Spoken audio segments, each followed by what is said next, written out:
আজ 25শে বৈশাখ, কবিগুরু রবীন্দ্রনাথ ঠাকুরের 163তম জন্মজয়ন্তী। সার্বজনীন এই কবি বাংলা ভাষা সাহিত্যকে নিয়ে গেছেন বিশ্ব দরবারে।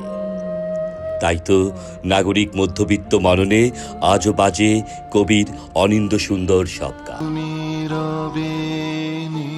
আনন্দ বেদনা কিংবা বিরহ ভালোবাসা, প্রতিটি প্রকাশেই বাংলা ভাষাভাষীর প্রাণের আশ্রয় রবি ঠাকুর। নিজের সময় থেকেও রবীন্দ্রনাথ ঠাকুর ধারণ করেছিলেন অনাগত কাল। তাই তো সকল সৃষ্টিকর্মই এখনো সমান আবেদন নিয়ে মুগ্ধ করছে শ্রোতাদের।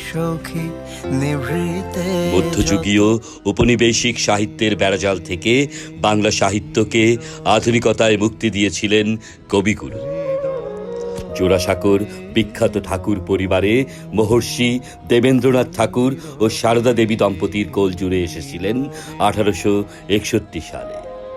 মাত্র 13 বছর বয়সে প্রতিভার প্রকাশ ঘটে কবির প্রথম কাব্যগ্রন্থ কবি কাহিনীতে। উচ্চশিক্ষার জন্য বিলেত গেলেও গতানুগতিক প্রাতিষ্ঠানিক গণ্ডির বাইরে অনন্য এক উচ্চতা ছুঁতে চেয়েছিলেন রবি ঠাকুর।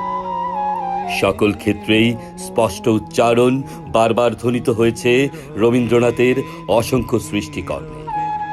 সত্য, সুন্দর আর প্রেমের সাধনা হয়ে ওঠে তার সমগ্র কাব্য সাহিত্যের প্রয়াস।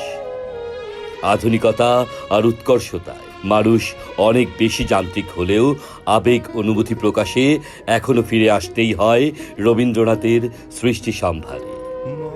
1913 সালে গীতাঞ্জলি কাব্যগ্রন্থের জন্য প্রথম বাঙালি হিসেবে সাহিত্যে নোবেল জেতেন রবীন্দ্রনাথ।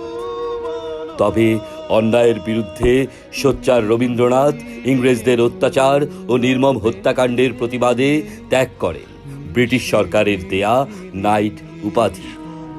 লেখনী দিয়ে ব্রিটিশ উপনিবেশিক শাসনে জর্জরিত উপমহাদেশের মানুষের মনে জুগিয়েছেন শক্তি ও সাহস।